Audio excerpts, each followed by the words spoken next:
Graça e paz, queridos irmãos, boa noite a todos. Que alegria podermos estar mais uma vez adorando ao nosso Deus, em culto, em adoração, neste momento, junto do povo de Deus, junto dos nossos irmãos. Como é bom a gente poder louvar ao Senhor e agora também seguir para a pregação da palavra. Deus tem falado ao nosso coração, seu povo tem ouvido, e como temos crescido por meio dessa série de pregações no Evangelho de Marcos. Aqueles que nos visitam, nós estamos há alguns domingos já, acredito que já mais de alguns meses, em uma série de pregações em um livro só, do início ao fim, no Evangelho de Marcos, que é o segundo livro do Novo Testamento. Você pode abrir a sua Bíblia. De repente, se você não trouxe a sua Bíblia, você pode pegar emprestado aí do irmão que está do seu lado. De qualquer forma, estaremos projetando aqui ao nosso lado. E nessa ocasião, estaremos continuando a nossa série lá em Marcos, capítulo 6. E hoje, a partir do versículo 6, a segunda metade do versículo 6, parte B desse versículo, até o versículo 13. Marcos, capítulo 6, segunda metade do versículo 6 até versículo 13. Peço que você esteja com a sua Bíblia aberta, vamos acompanhar a leitura, lerei em voz alta. Diz assim a palavra do Senhor. E admirava-se da incredulidade deles, meditamos sobre isso na semana passada. Jesus percorria as aldeias vizinhas, ensinando. Chamou os 12 e passou a enviá-los de 2 em 2, dando-lhes autoridade sobre os espíritos imundos. Ordenou-lhes que não levassem nada para o caminho, exceto um bordão, nem pão, nem sacola, nem dinheiro, e que fossem calçados de sandálias e não usassem 2 túnicas. E recomendou-lhes: quando vocês entrarem numa casa, fiquem ali até saírem daquele lugar. Se em algum lugar não quiserem recebê-los, nem ouvi-los, ao saírem dali, sacudam o pó dos pés em testemunho contra eles. Então, saindo eles, pregavam ao povo que se arrependesse, expulsavam muitos demônios e curavam numerosos enfermos, ungindo-os com óleo. Até aí a palavra do Senhor. Vamos, mais uma vez, à presença do nosso Deus em oração. Convido você a fechar os olhos, vamos orar, falar com o Senhor. Peça que Deus fale ao seu coração. Peça que o seu coração esteja aberto, sensível, para ouvir a voz de Deus, porque cremos que Ele está aqui e fala por meio da sua palavra. Esteja com os ouvidos abertos para ouvir a mensagem do Senhor. Vamos orar. Senhor Deus bendito, Deus maravilhoso, muito obrigado, Pai, por mais uma oportunidade que temos de estarmos aqui na Tua casa, Senhor, em culto, em ajuntamento, Senhor, reunidos com os nossos irmãos, com pessoas queridas, pessoas que caminham conosco no mesmo caminho da fé, e acima de tudo, Pai, unidos aqui ao Senhor, no momento de deleite, de prazer na Tua presença, podendo cantar louvores ao Teu nome, como fizemos, podendo falar com o Senhor em oração, como nós estamos fazendo agora, e também ouvir a Tua voz, lendo a Tua palavra e meditando nela, ouvindo a pregação. A nossa oração, Senhor, é que o Senhor fale a cada um de nós. O Senhor sabe como cada um de nós chegou até aqui, sabe como cada um que está escutando essas palavras está e sabe do que cada um precisa, Pai. Por isso nós te pedimos, fala ao nosso coração. Te peço, Pai, humildemente que o Senhor me use como instrumento nas tuas mãos, que eu possa ser um servo do Senhor, fiel aqui na pregação da palavra, e que o teu povo possa receber a tua mensagem, o alimento espiritual, a direção de vida que recebemos do Senhor e do Senhor somente. Pai, muito obrigado. Nós te pedimos isso e desde já te agradecemos na pessoa bendita, no nome bendito do nosso Senhor Jesus Cristo, nosso mestre, o nosso Senhor e o nosso Salvador. Amém.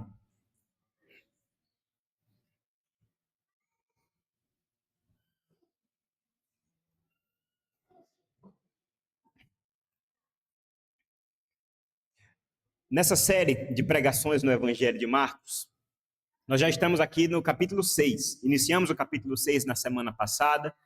Já vamos agora para um pouco mais avançado nesse capítulo. E nós estamos acompanhando, além do ensino e do ministério de Jesus Cristo, afinal, ele é o personagem principal dos evangelhos, ele é o personagem principal de toda a Escritura, nisso não há dúvida. Mas, além do ministério de Jesus, nós estamos acompanhando, irmãos, a preparação, a formação dos discípulos de Jesus.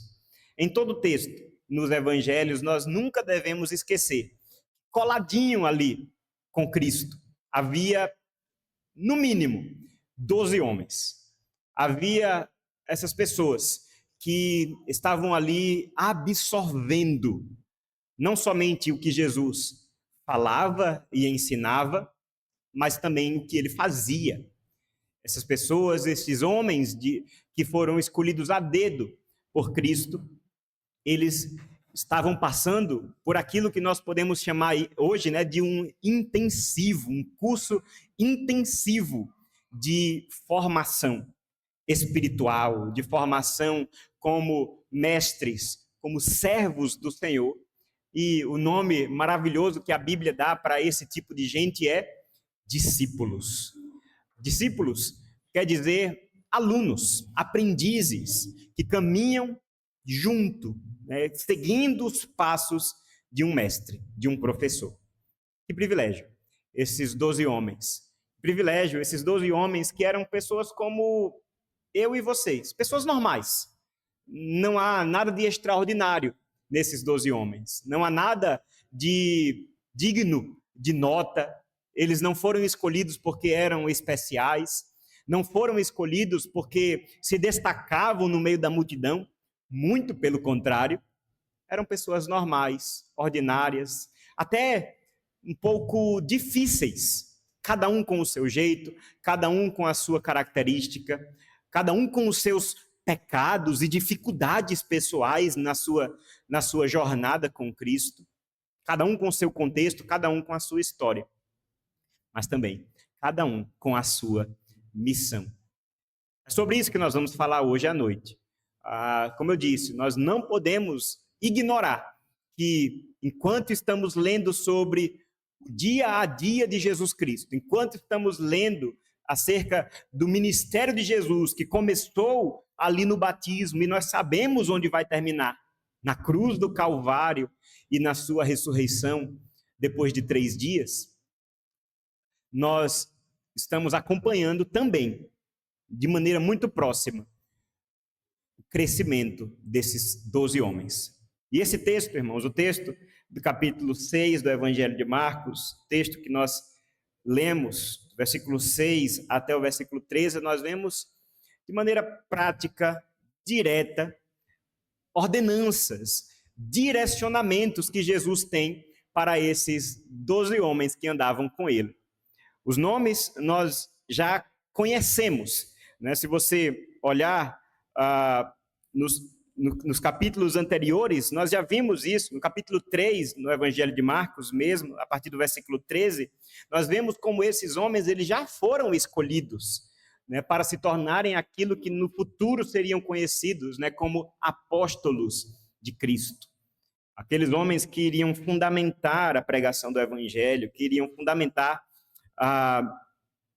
né, e dar as bases para aquilo que seria chamado mais na frente de igreja cristã, à luz do Evangelho, à luz do Novo Testamento, certo? E estão lá os nomes deles, a partir do versículo 16. Eis os 12 que designou. Marcos, capítulo 3, versículo 16. Simão, a quem acrescentou o nome de Pedro, Tiago, filho de Zebedeu, e João, irmão de Tiago, aos quais deu o nome de Boanerges, que quer dizer filhos do trovão. André, Filipe, Bartolomeu, Mateus e Tomé, Tiago, filho de Alfeu, Tadeu, Simão, o Zelote e Judas Iscariotes, que foi quem o traiu. Esses 12 homens, eles, à exceção de um, à exceção de Judas, que foi quem traiu Jesus, seriam instrumentos poderosos usados nas mãos do Senhor Jesus, o Senhor da igreja. Mais na frente, continuariam o ministério de Cristo. Continuariam esse ministério de pregação, de ensino, de expansão do reino de Deus. Acontece que aqui nós ainda estamos no início do ministério de Cristo e no início da formação deles. Eles ainda estão aprendendo. E Jesus nos ensina aqui uma sabedoria maravilhosa. Você pode ensinar alguém apenas dizendo o que ela deve fazer. Mas não tem coisa melhor. Quando você não só diz o que ela deve fazer, mas como também você faz com ela para deixar o exemplo e depois você o envia para que ele mesmo possa fazer com as suas próprias mãos. É maravilhoso a gente ver como Jesus Cristo fazia isso, né?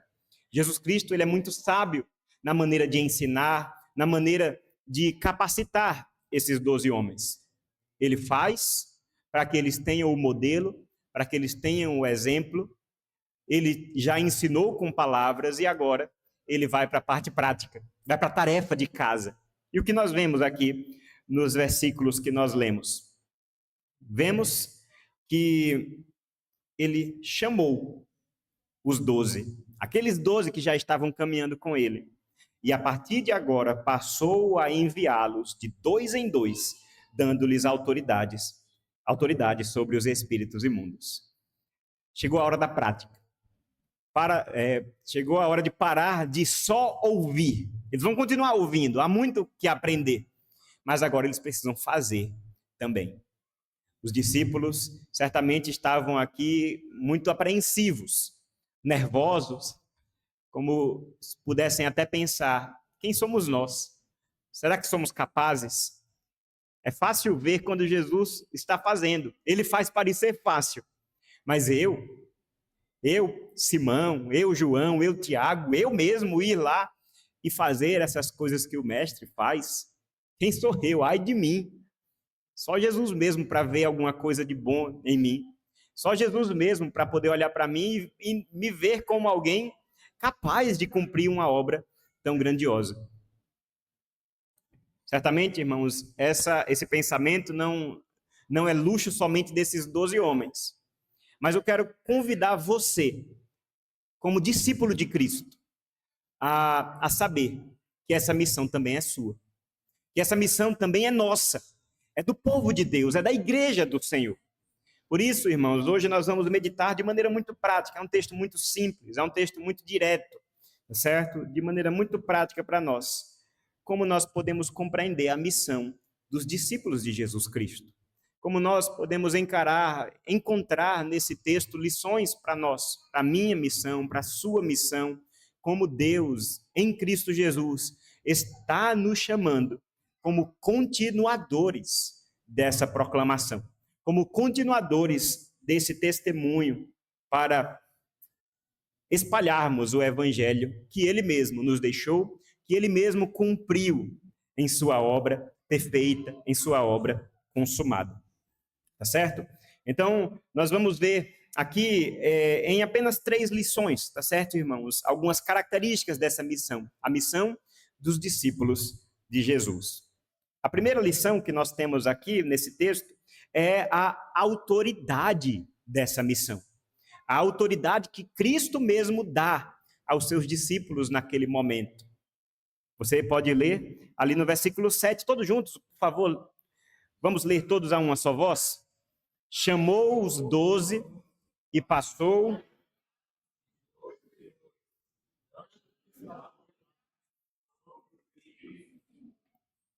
Olha que interessante. Como disse, chegou a hora da tarefa prática. Como organizar? Temos 12 homens, temos essas pessoas ainda verdes, imaturas, com uma longa caminhada pela frente. Jesus, de maneira muito interessante, Ele chama os 12 para perto de si e os separa de 2 em 2. Ou seja, 6 duplas. Certamente, cada dupla, né, daquelas seguiria por um caminho estratégico. Né? Eu imagino eles fazendo uma reunião. Né? Imagine de maneira bem prática. Jesus e aqueles 12 homens reunidos ali, e eles pegando um mapa meio rudimentar, né, de repente escrevendo na areia, dizendo, olha, né, Simão e André, vocês vão para o norte.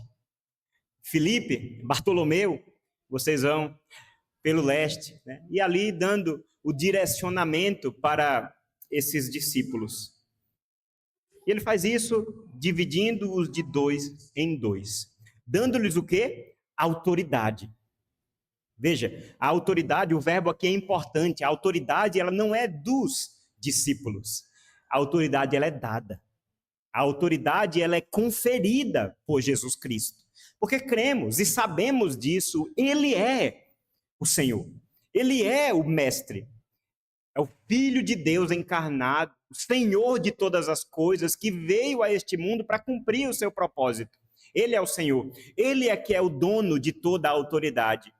E que em graça, em misericórdia, mas também em sabedoria, ele confere essa autoridade ao seu povo, à sua igreja, e naquela ocasião especial, aos seus 12 discípulos.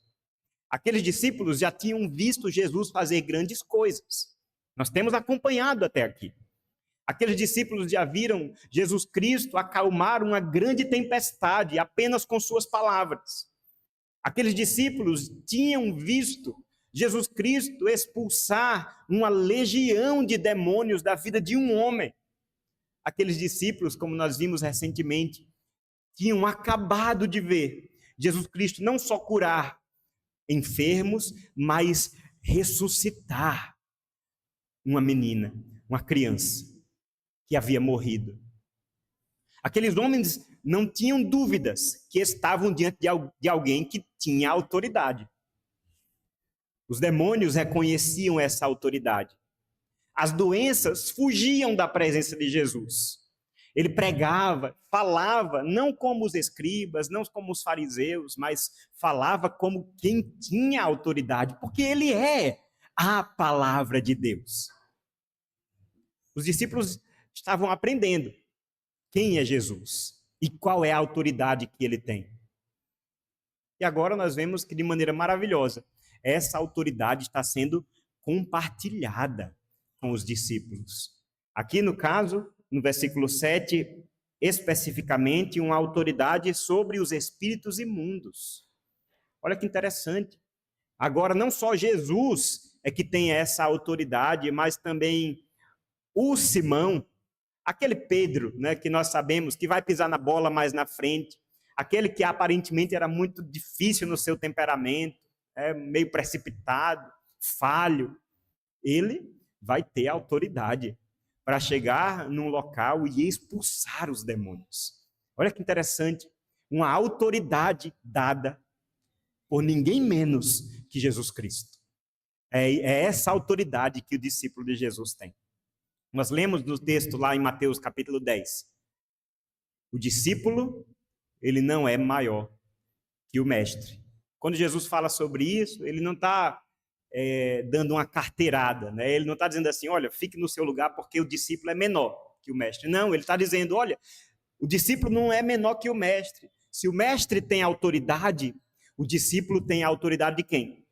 Do mestre, porque está seguindo no mesmo caminho. Se ele está em outro caminho, ele não tem autoridade nenhuma. Mas se está no mesmo, é na autoridade de Cristo que esse discípulo vive. Veja se isso não é maravilhoso, irmãos, para nós. Para o nosso entendimento de quem nós somos, do que fazemos como igreja, como povo de Deus, como discípulos de Cristo.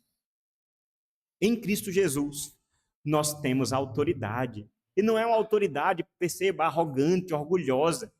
É o poder, é a autoridade que vem do alto, do Senhor, da palavra, de Cristo.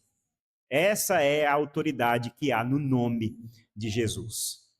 É por isso que eu, por exemplo, posso chegar aqui diante dos irmãos e falar com tanta convicção. Imagina, normalmente tem muita gente falando coisas com convicção, mas que não está falando nada de importante.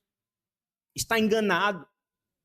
Mas veja que segurança eu posso ter como um exemplo, mas qualquer um de nós pode ter, de abrir a Bíblia, abrir a palavra de Deus, testemunhar sobre ela, falar sobre ela, com a certeza de que nós estamos proclamando a palavra viva de um Deus eterno e todo-poderoso, porque a autoridade é dele, não é nossa. A autoridade não é da igreja, a autoridade não é do discípulo, de um ou de outro, senão do Senhor da igreja. É essa autoridade que ele está dando aqui para os discípulos. Como nós vimos, uma autoridade sobre os espíritos imundos. Por que especialmente? Porque o evangelista Marcos, ele destaca especialmente a questão dos espíritos imundos aqui. Alguém poderia perguntar, então ele só deu autoridade para expulsar demônios, não deu autoridade para curar doenças? Ou ainda mais, não deu autoridade para pregar, para ensinar, como se a tarefa fosse muito específica aqui? É que alguns estudiosos, eles tentam entender bem essa questão aqui, mas eu gosto de uma posição específica que diz aqui que quando Cristo dá autoridade sobre os espíritos imundos, ele quer fazer com que os discípulos compreendam que eles estão indo muito mais do que apenas compartilhar uma mera posição, uma mera ideia, ou como se fosse uma sugestão, né? Olha, viva dessa maneira, viva daquela outra maneira, creia em Jesus. Eles, na verdade, estão sendo enviados para um campo de batalha. Eles estão sendo enviados para territórios que já estão ocupados pelo império rival, pelo reino das trevas. E é por isso que Jesus diz, olha, vocês estão indo, mas não estão indo somente para falar como quem vende um produto qualquer. Vocês estão indo para proclamar um reino de Deus no reino inimigo, no terreno do inimigo. É esse entendimento que os discípulos deveriam ter. E é esse entendimento que nós devemos ter também, todas as vezes que nós estamos investidos nessa missão. Nós devemos compreender que a nossa vida, ela é vivida como embaixadores do reino de Deus, nesse mundo caído, no mundo em que o reino das trevas ainda está aí, derrotado, sim, envergonhado, sim, pelo nosso general, por nosso Cristo, pelo nosso Salvador que venceu na cruz. Mas, como uma milícia teimosa, continua de pé. Continua ainda tentando sabotar, continua ainda tentando furtar, continua ainda tentando se rebelar, mas nós devemos compreender. Nós somos arautos, proclamadores de uma vitória que já aconteceu. É por isso que nós devemos compreender, assim como os discípulos, nós vivemos na autoridade de Jesus, cobertos, submissos a essa autoridade que vem do nome de Jesus Cristo. E essa autoridade nos capacita a olharmos, estarmos frente a frente com o império das trevas. Seja, no caso aqui, nessa época havia muitos espíritos imundos, a manifestação de possessão demoníaca. Nós vemos nos evangelhos como esse fenômeno está aqui acontecendo num índice elevadíssimo. Afinal, estamos diante de um momento único na história. O Filho de Deus, o Salvador, está ali cumprindo o seu ministério. Por isso, o reino das trevas estava fervendo, tentando sabotar essa operação do reino de Deus. Mas nós também podemos estar frente a frente, na frente de batalha, contra o reino das trevas, também na luta contra o pecado, na luta contra as tentações, na luta contra os dardos inflamados do maligno. O que não podemos fazer é pensarmos que estamos de férias, é pensarmos que estamos nesse mundo passeando. Na verdade, estamos em batalha.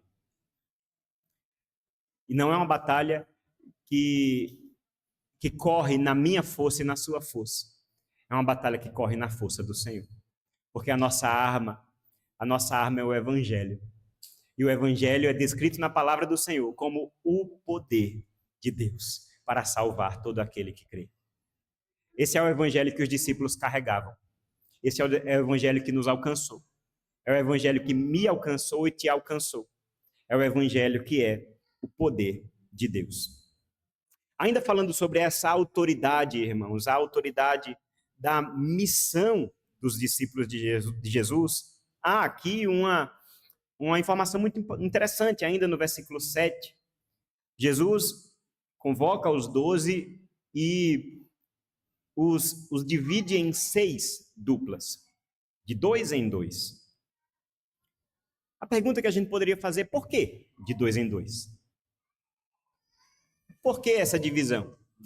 Afinal, 12 é um número que é bem divisível, né? É divisível por 2, dá 6, por 3 dá 4, por 4 dá 3. Jesus podia fazer vários arranjos, né? Aula de matemática aí para os irmãos. Mas ele quis que 2 em 2 seguissem para cumprir essa missão.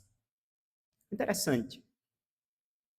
Algumas considerações práticas podem ser levantadas aqui. Uma primeira, que acaba aparecendo, de repente você já deve ter esbarrado em uma explicação desse tipo, é que 2 é melhor do que 1, né? Eles não iriam sozinhos. Já pensou se Cristo enviasse cada um para um lado, e aí ia ficar difícil, né? Eles podiam entrar em ciladas, em situações difíceis, como Jesus mesmo enfrentava perseguição, acusações, até um certo risco de morte mesmo. E aí alguém diz, né? É melhor ir de 2 em 2, porque, como diz lá em Eclesiastes, se um cair, o outro levanta, né? Essa pode até ser uma boa razão para que esses homens estivessem acompanhados, mas ela não é muito satisfatória. Mas uma explicação, e essa é uma explicação que é bastante interessante, é que essas duas pessoas, esses 2 discípulos que estariam chegando nas cidades, nas vilas para pregar, eles estariam sendo testemunhas. E naquela cultura judaica, um testemunho só é válido quando tem pelo menos 2 pessoas. Por favor, vamos ler lá em Números, capítulo 35, versículo 30.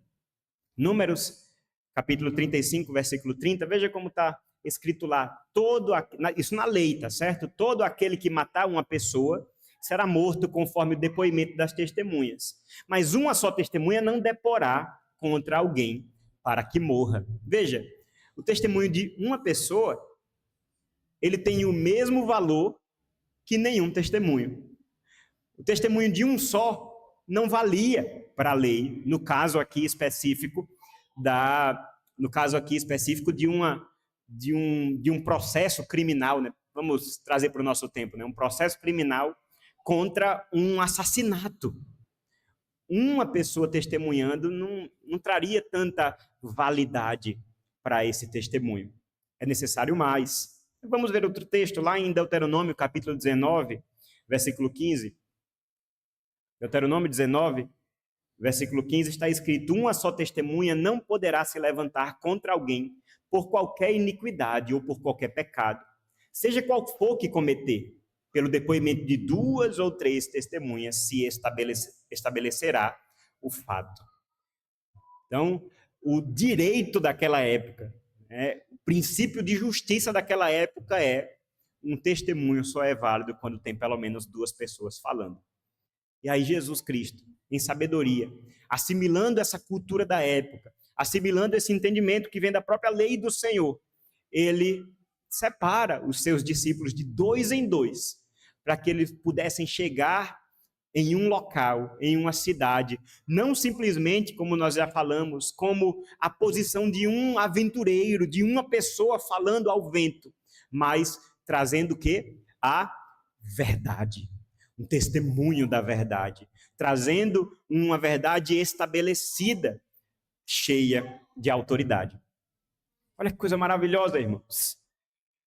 O Senhor Jesus está aqui compartilhando essa autoridade, e ele faz isso por meio do seu povo. O que é a igreja, senão o povo de Deus, o conjunto dos discípulos de Cristo, que carregam esse testemunho, que conhecem a verdade e que têm essa verdade para ser compartilhada, para que pudessem falar sobre ela, não com insegurança, não com dúvidas, não com vergonha ou covardia, mas com coragem. O apóstolo Paulo diz: eu não me envergonho do evangelho, porque ele é o poder de Deus. Louvado seja Deus por isso. Estamos aprendendo aqui sobre a missão, irmãos, a missão dos discípulos de Jesus Cristo, e já falamos sobre a autoridade dessa missão.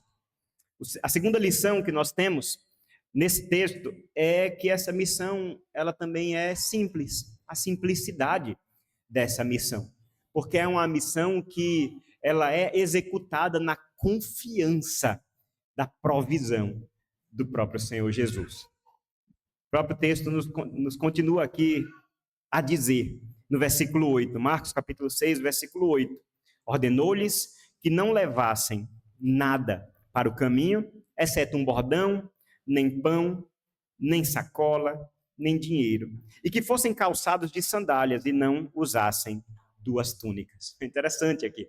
É interessante como o Senhor Jesus já deu autoridade aos discípulos, certamente já tinha dito para eles o que eles deveriam falar, só deveriam simplesmente repetir aquilo que Jesus já tinha ensinado. Mas Jesus também tem ensinamentos, tem orientações para como eles deveriam ir. Até o vestimento, até a vestimenta, até a sua bagagem. O que o texto nos diz? Eles deveriam ir levando pouca coisa. Não levem muito. Só o quê? Só um bordão. Ou seja, só um cajado. Nem pão, nem sacola, nem dinheiro. Devem ir calçados de sandálias. O caminho é longo, o caminho é difícil. Mas não devem usar 2 túnicas. Percebam, irmãos, que esses homens deveriam ir, como a gente diz, né? Só com a roupa do corpo. Sem bagagem. Sem muita coisa. Qual é a questão aqui, né? Vamos prestar atenção nos itens que são citados aqui. Primeiro, vamos olhar para o que eles não deveriam levar, certo? Não deveriam levar pão, ou seja, não deveriam levar comida. Mas esses homens, eles vão viajar. E viajar naquela época era difícil.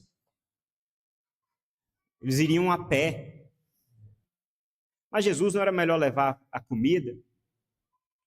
A gente vê mais na frente que esses homens, eles estariam indo para passar vários dias.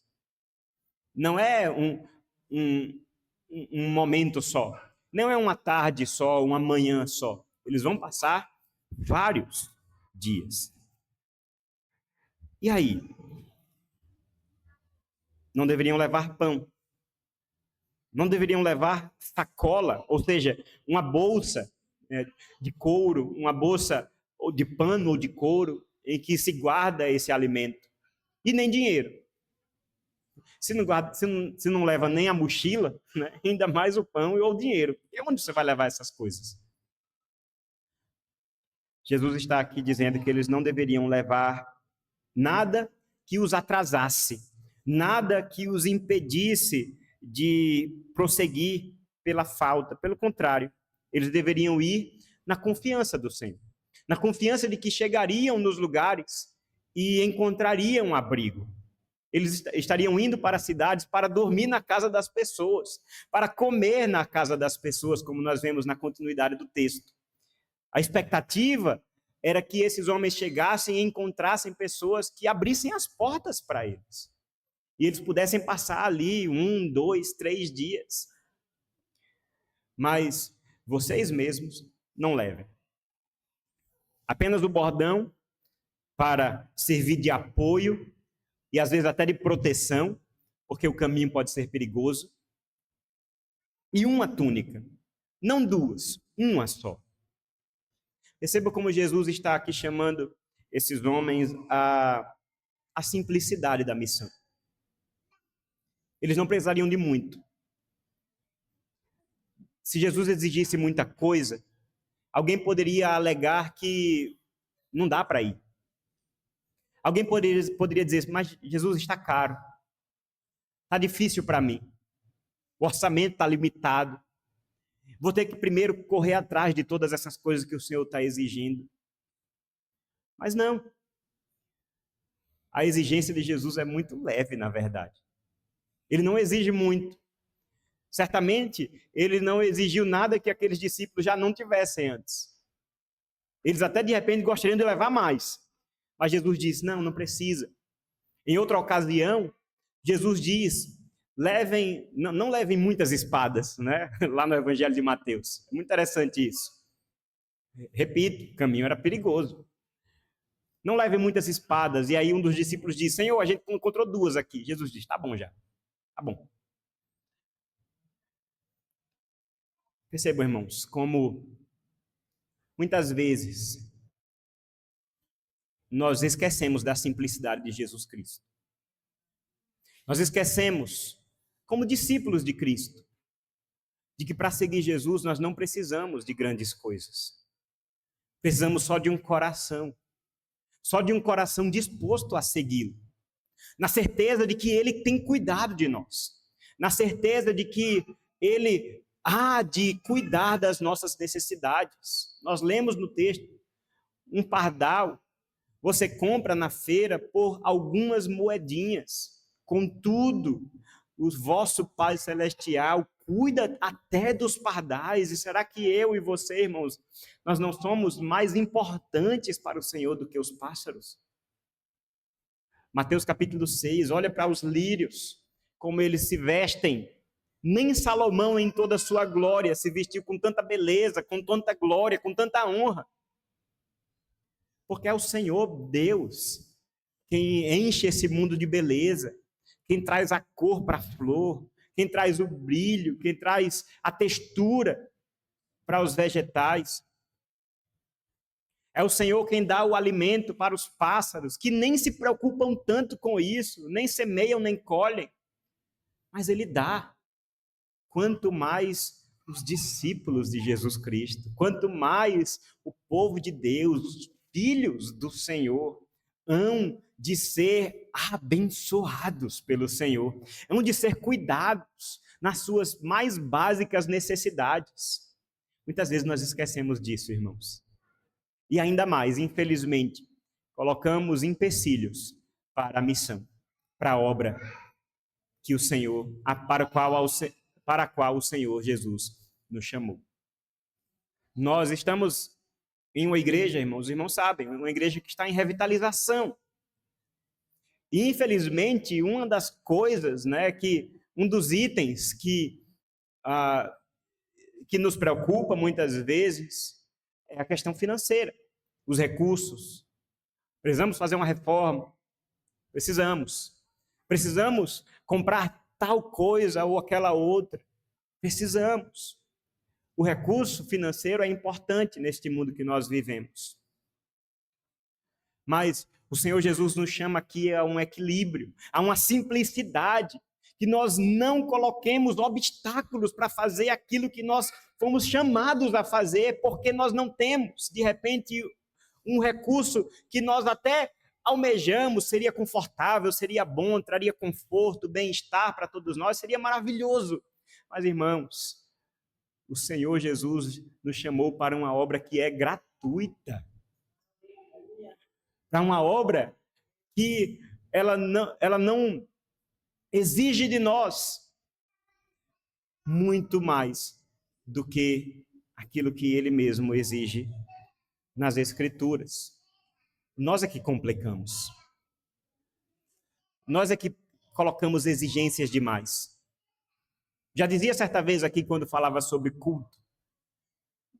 Graças a Deus que o Senhor vai abrindo as portas e nós podemos incrementar, né? Veja, nós estamos aqui, né, com esse piano belíssimo que nós compramos recentemente. Louvado seja Deus por isso. Temos equipamentos, temos essa gravação na internet que abençoa, que maravilha, como é bom a gente poder ter essas coisas. Mas nós devemos compreendermos que nada disso é necessário para ser o que nós somos. É bom ter, é maravilhoso, é bem-vindo. E queira Deus nos abençoar para que a gente possa desfrutar mais e mais de bem-estar, de conforto e possibilidade que a nossa voz possa ecoar até mais longe. Mas aquilo que é necessário para ser igreja, sabe o que é necessário? Gente, nós temos. A palavra do Senhor, graças a Deus nós temos. Um pouco de água para batizar os crentes e os nossos filhos. Um pouco de pão, um pouco do cálice e só. E só. O Senhor Jesus nos chama para compreendermos a simplicidade dessa missão. Não complique a obra. Não seja aquele que vai trazer o obstáculo. Seria maravilhoso ter mais.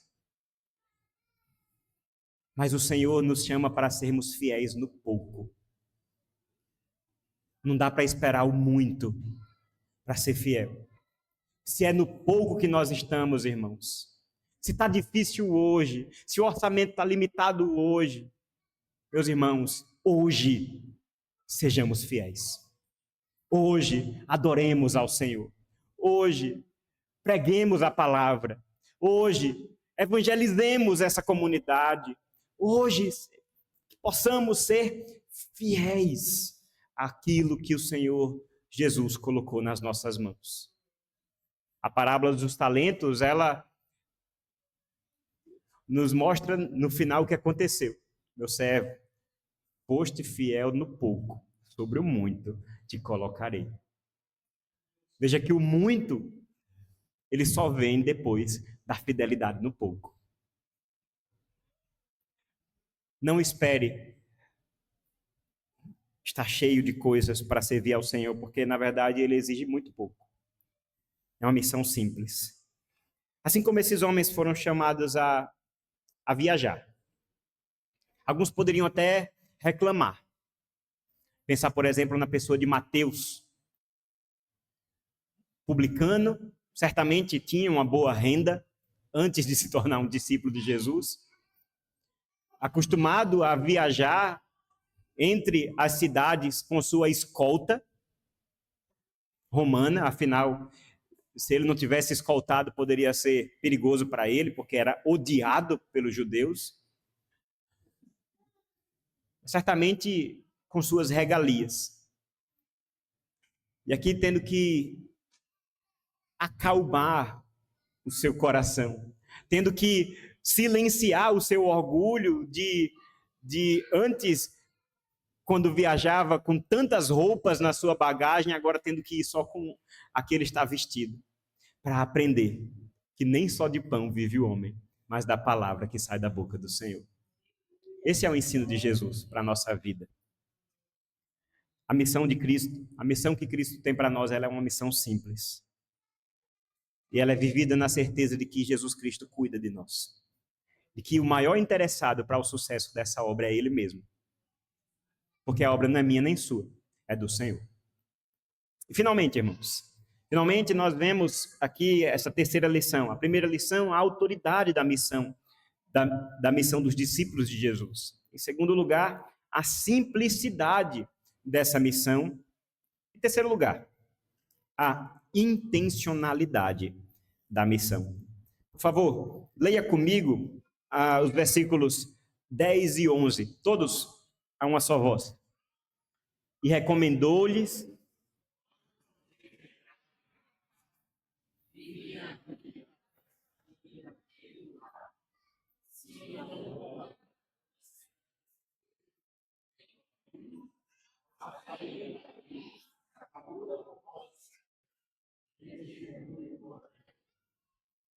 até aí. Muito obrigado, irmãos. Vejam que interessante.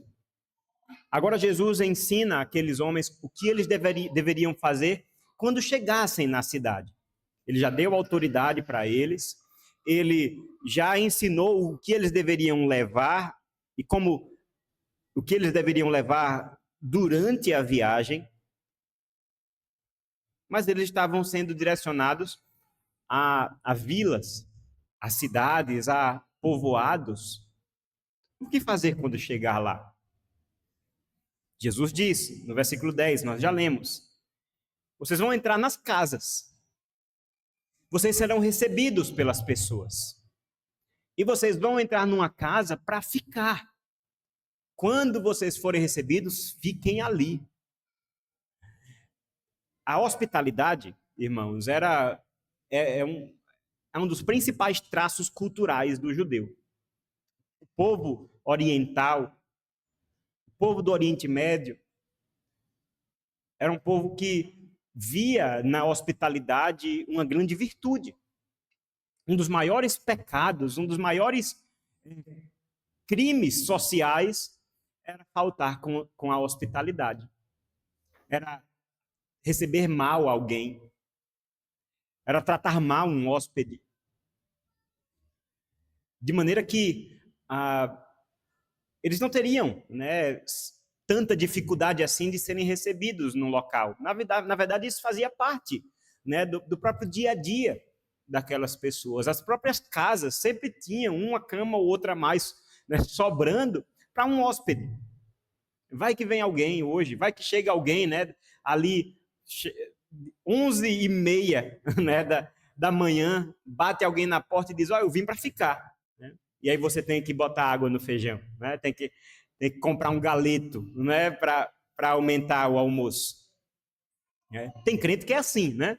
A hospitalidade, infelizmente, não é um traço muito da nossa cultura, né? A gente vai se distanciando. Mas que maravilha a gente poder ver esse testemunho, né? Vocês vão entrar numa casa e vão ficar ali até saírem daquele lugar. A ideia aqui, a ideia do direcionamento de Jesus é que esses homens, os discípulos, eles não deveriam trocar de casa enquanto estivessem numa cidade. Isso eu falei que a hospitalidade era uma virtude e era antiético, era imoral receber mal alguém. O hóspede também tinha os seus deveres. Imagine você, é bem recebido numa casa, e é que você olha e aquela casa não é tão grande assim, a comida que estão botando para você não é tão boa. E aí você, nas suas andanças, na sua pregação, você conhece um vizinho. Ali ele, né, tem condições. Você conhece alguém que lhe chama até, rapaz, saia da casa do seu fulano, venha para mim. Aqui você vai dormir numa cama melhor. Aqui você vai comer uma comida mais substanciosa. A tentação que surge é, seu fulano, muito obrigado por essa noite que o Senhor me recebeu, mas eu tô indo aqui para casa do seu vizinho, porque eu vi lá que a situação é melhor. Jesus está dizendo, não façam isso, porque isso vai ferir o coração das pessoas. Não façam isso. Se vocês chegaram numa casa, foram recebidos em uma casa, enquanto vocês estão naquele local, enquanto vocês estão naquela cidade, vocês vão permanecer ali, porque isso é um testemunho positivo para o evangelho que você está pregando. Já pensou? Você está falando sobre o reino de Deus. Você está falando sobre reconciliação. E a primeira coisa que você faz é romper esse acordo tão importante naquela cultura. entre o hóspede e o hospedeiro, não faça isso. É maravilhoso a gente ver, irmãos, como o testemunho que os discípulos trazem mais na frente é: olha, nós chegamos nas cidades e ali pudemos pregar, ali pudemos expulsar demônios, ali pudemos curar os doentes. Foi maravilhoso. Certamente eles encontraram pessoas com o coração aberto para recebê-los em suas casas, porque Deus tem os seus filhos em todos os lugares. Nós sabemos, vivemos num mundo caído, num mundo cheio de pessoas pecadoras. Mas o Senhor amolece os corações. Mas o Senhor, Ele não permite que a sua palavra volte vazia. Ela faz o seu propósito. O apóstolo Paulo, lá em Corinto, ele enfrenta perseguição, enfrenta a oposição e vai orar. E pensa: Senhor, eu vou desistir dessa cidade. Eu vou embora. O povo aqui tem um coração muito duro. O que é que Cristo diz a ele? Respondendo aquela oração: persevere, Paulo. Persevere, continue pregando o evangelho, porque eu tenho muito povo nessa cidade. Em outras palavras, Jesus está dizendo: olha, você ainda vai alcançar aqueles que desde antes da eternidade eu mesmo designei para que fossem meus filhos. Eu tenho muito povo nesta cidade. Você não está vendo. Está difícil para vocês, para você e para os seus companheiros. Mas tenha paciência. Tenha paciência que você vai encontrar as pessoas certas. Os discípulos, eles deveriam ser chamados aqui para encontrar essas pessoas, para serem recebidos por elas. É interessante que esse princípio aqui, ele norteia até hoje. É um princípio de missiologia muito claro, muito bem estabelecido. As agências transculturais, especialmente entre os povos não alcançados, está ali a nossa família, né? Bruno, Maluco, estão se preparando. Certamente eles já ouviram falar sobre isso. Uma das primeiras recomendações que um missionário que é direcionado a um povo não alcançado recebe é: procure pessoas de paz. Procure pessoas de paz. Imagine você chegando num povo, numa etnia que não conhece o evangelho. Não tem um crente naquele local, no meio daquele povo. O que você faz? O que você faria? Você vai chegar no meio da praça com um microfone e vai começar a pregar? Deus pode até usar. Ele usa. Mas isso não é tão estratégico. O que é que os missionários fazem? Bem orientados, iluminados até pelo princípio de Cristo aqui. Tenta conhecer, vai na feira. E não fala logo do evangelho, não. Não diga que você é missionário, não diga que você é pastor, não precisa, não. Vai na feira. Tenta fazer um contato. Diz que está chegando ali. Cria laços. Procura se relacionar. De repente você tem ali um amigo. Ele não vai se converter no primeiro momento. Ele não vai nem entender o que você está falando. Porque de repente você fala uma outra língua. Mas de repente é alguém que vai poder abrir portas. De repente é alguém que vai lhe acolher na própria casa. Que vai lhe mostrar o caminho. Que vai lhe explicar aquela cultura. É isso que o missionário faz. Procura pessoas de paz. Procura pessoas que vão poder se relacionar com você. Jesus está trazendo essa sabedoria aqui para os seus discípulos. Quando chegarem na casa de alguém, quando forem recebidos na casa de alguém, mesmo que haja um lugar melhor para você ficar, não jogue fora uma oportunidade. Não jogue fora uma porta aberta. Não jogue fora um laço, uma ponte que surgiu entre você e uma outra pessoa. Veja como Jesus está sendo aqui muito sábio, muito intencional. Ele está chamando os seus discípulos a agirem de maneira estratégica. Vocês vão para esses lugares estranhos para pregar o evangelho do reino de Deus. Mas atentem até onde vocês vão ficar, com quem vocês vão falar, com quem vocês vão se relacionar. A continuidade do texto, no versículo 11, nós vemos que o oposto poderia acontecer também. Eles poderiam ser bem recebidos, mas eles também poderiam não ser bem recebidos. Eles poderiam, na verdade, encontrar oposição e dificuldades. No versículo 11, nós vimos, se algum lugar vocês não quiserem, se em algum lugar não quiserem recebê-los, nem ouvi-los, ao saírem dali, sacudam o pó dos pés em testemunho contra eles.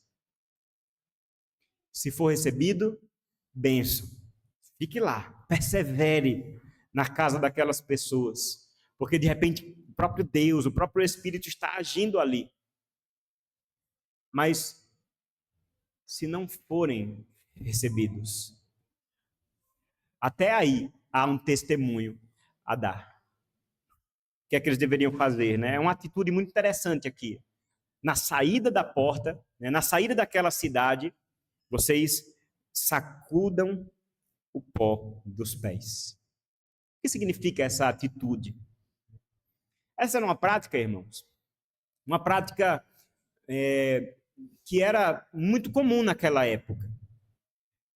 Em que contexto? O contexto é o seguinte: imagine você um judeu, temente a Deus, um judeu conhecedor da palavra, zeloso, orgulhoso de ser judeu, né? Sou judeu, graças a Deus, e você vai fazer uma viagem. E na sua viagem você de repente vai ter que atravessar por terras de pagãos. Como Jesus já foi, né? Jesus foi para Decápolis, para cidades de pessoas que não conheciam o Senhor. Terra de gentios e não de judeus. Então a prática era: você atravessa essa cidade, ou você vai ali, e quando voltar, quando sair daquela terra, o que você faz? Sacode o pó dos pés. Você, né, limpa a poeira, porque eles entendiam: eu vou me purificar dessa terra imunda. Eu vou me purificar dessa terra de gente que não conhece, que não adora o meu Deus. É essa a ideia. Era uma prática muito comum naquela época. E aí Jesus está dizendo: olha, eu estou separando vocês de 2 em 2. Vocês vão pregar o evangelho, vão curar doentes, vocês vão expulsar demônios na minha autoridade. Vocês vão ser recebidos nos lugares, mas eventualmente vocês não serão recebidos.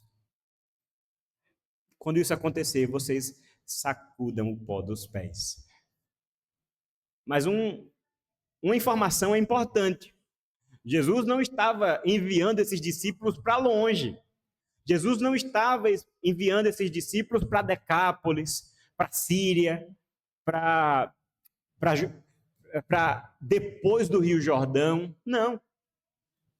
O contexto nos diz que Jesus está enviando os seus discípulos para Galileia, terra de judeus. E aí Jesus está dizendo: você pode estar no meio dos judeus. Você pode chegar numa cidade, pode ter até uma sinagoga lá. Você pode chegar em Jerusalém. Mas se lá o meu evangelho não for recebido, essas pessoas precisam compreender que sem o evangelho do reino de Deus, o que tem para eles é impureza. Estão longe do Senhor. O povo judeu encontrou muitos motivos de escândalo na mensagem de Jesus Cristo. Começou já com João Batista, né? Lembra? João Batista, que vai aparecer no próximo texto da semana que vem. João Batista, ele começou a batizar judeus. Os judeus pensavam que precisa se batizar são os outros, e não nós. João Batista foi enviado para batizar um batismo de arrependimento para o povo judeu. Isso já causou um escândalo.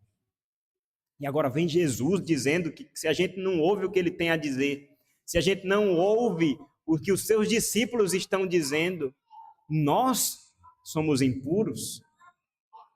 Jesus está dizendo, é isso mesmo. Não é uma questão aqui dos judeus somente. A questão é todo aquele que rejeita o evangelho. Ele está longe do Senhor. Essa é a seriedade da mensagem. Essa é a seriedade daquela mensagem que os discípulos estavam carregando. Ao sair da cidade, um discípulo daria esse testemunho. E perceba, não é um testemunho positivo, não é um testemunho de arrependimento, não é um testemunho para ver se de repente alguém é salvo, não, é um testemunho contra aquele local. É como se dissesse, olha, eu lavo as minhas mãos, porque a minha obrigação eu já fiz. Eu testemunhei, eu preguei, eu apontei o caminho. Mas infelizmente há corações que rejeitaram a mensagem do Senhor. Essa resposta nós também devemos esperar.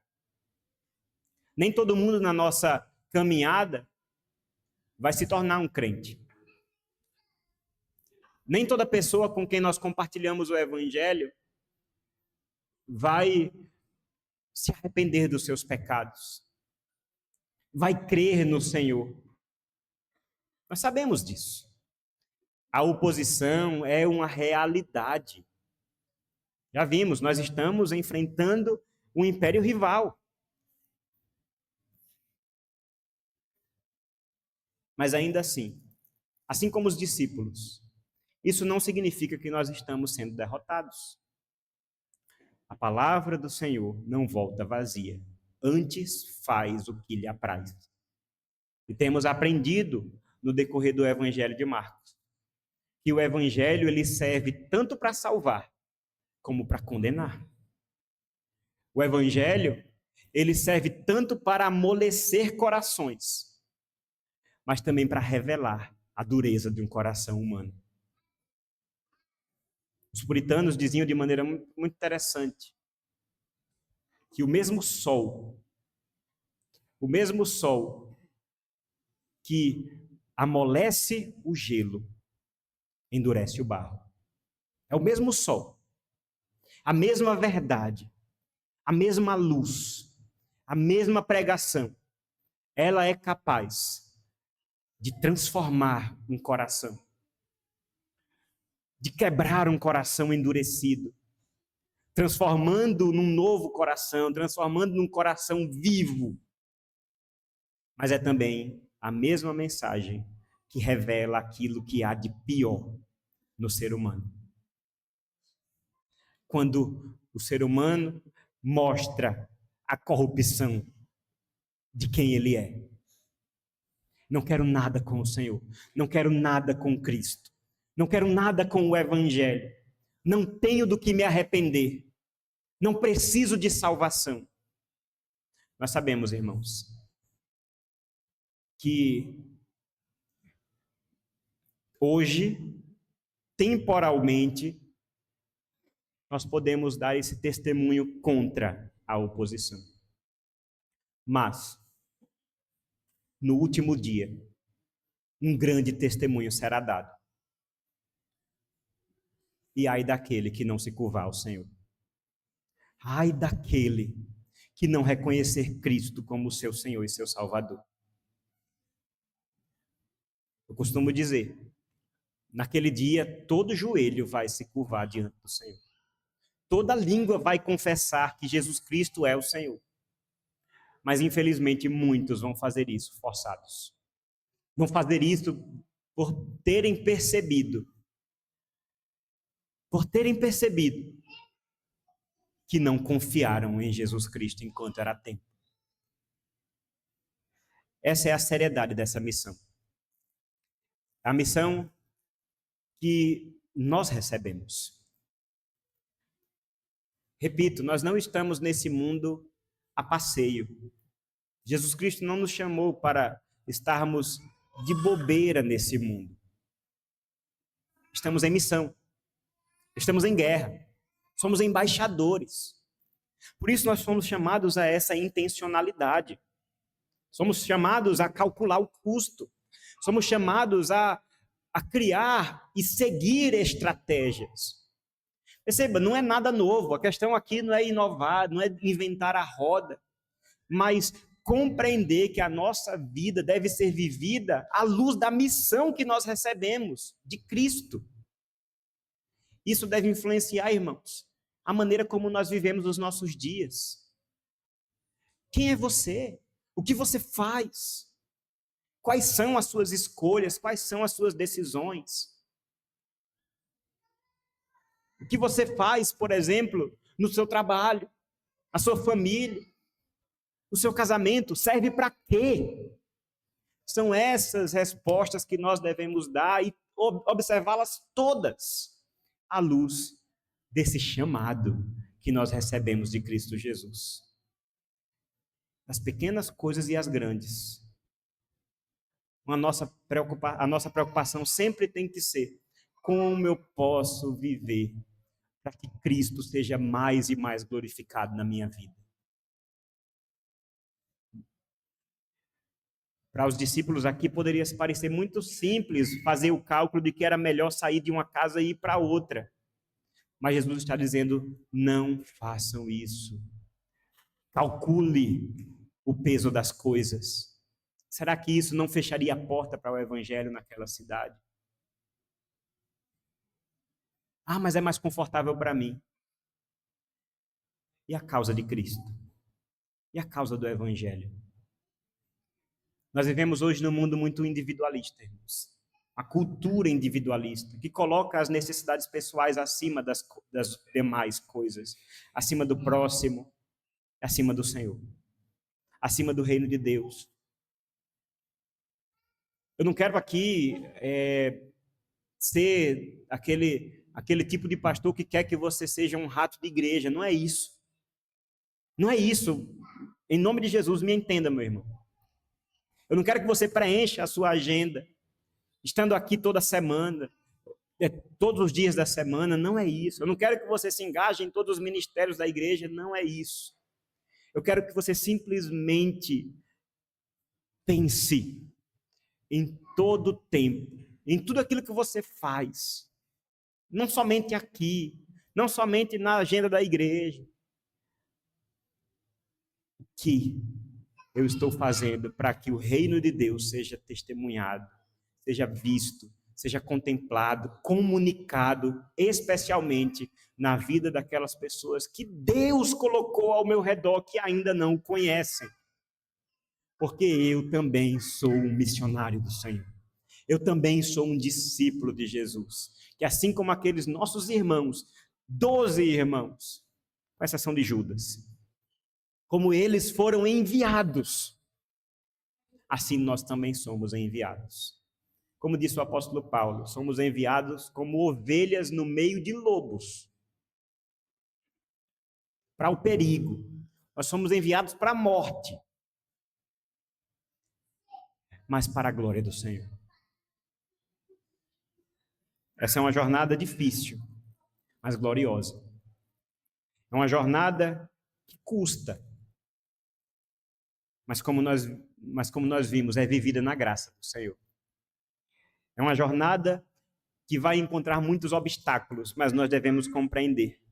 Nós não estamos carregando ideias nossas. Nós não estamos carregando um reino que é construído pelas nossas próprias forças. Estamos proclamando o evangelho, a boa nova do reino de Deus. Por isso, irmãos, nós podemos descansar nessa missão, que antes de ser nossa, é do Senhor. Ele é o dono da missão. Sendo Ele o dono dessa missão, Ele vai concluí-la até o fim, certamente. Vamos orar? Senhor, muito obrigado, Pai, por Tua palavra, muito obrigado porque encontramos em Ti a segurança de que nós fomos chamados para uma missão gloriosa. Que privilégio, Senhor, sermos embaixadores do Teu reino, sermos pregadores do Teu evangelho, onde onde o Senhor nos colocou, Pai, cada um do seu jeito, cada um com a sua personalidade, cada um, Senhor, no seu contexto, nós podemos, Pai, compartilhar o Evangelho, esse Evangelho que nos alcançou, o Evangelho da salvação, o Evangelho de Jesus Cristo, a mensagem de que existe verdadeira salvação para todo aquele que crê. O que eu te peço, Pai, é que o Senhor não nos deixe sermos omissos.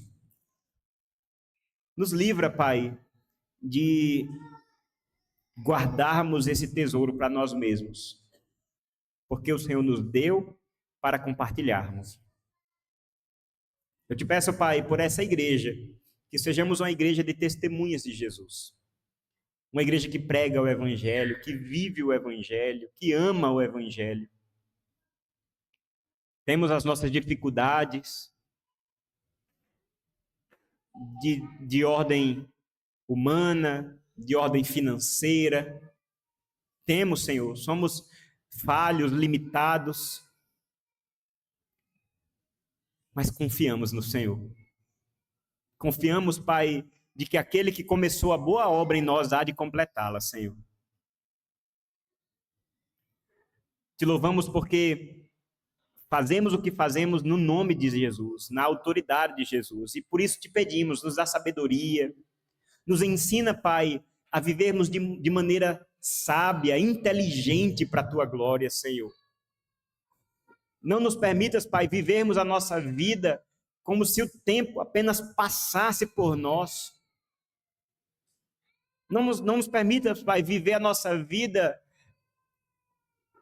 sem a compreensão de que nós vivemos e fomos salvos para que o Senhor fosse mais e mais conhecido e amado neste mundo, Senhor.